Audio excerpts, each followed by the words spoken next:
ఈ రోజు 100 రోజులయ్యింది నేను 4గోసారి ముఖ్యమంత్రి అయ్యి. నేను చాలా మంది ముఖ్యమంత్రులు చూశాను గాని 19-24 మధ్యలో పరిపాలించిన ముఖ్యమంత్రి చూస్తే నాకే ఆశ్చర్యం వేస్తుంది. మళ్లీ అలాంటి వ్యక్తిని చూస్తామని కూడా ఆశ్చర్యం వేస్తుంది. ఒకప్పుడు ఎప్పుడైనా సరే 5 ఏళ్లలో ఈ మాదిరిగా వచ్చి మీతో మాట్లాడా? ఎక్కడన్నా ఫోటోలు చూశారా మీరు? ఎక్కడన్నా గాని 10 మందితో మాట్లాడి సమస్యల పరిష్కారం చేసిన అలవాటు ఉందా?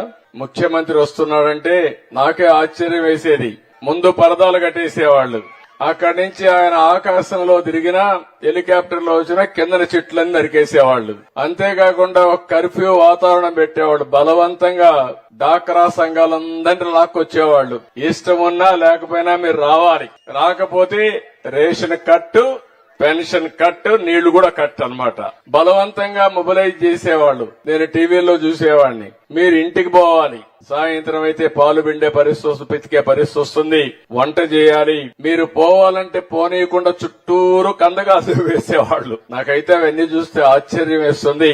అందుకే అందరూ కలిసి ఆ పార్టీని భూస్థాపితం చేయాలనే పంతం పొంది మొన్న ఎన్నికల్లో చరిత్రలో నేను ఎప్పుడూ చూడలేదు అలాంటి విజయాన్ని సాధించి పెట్టారు.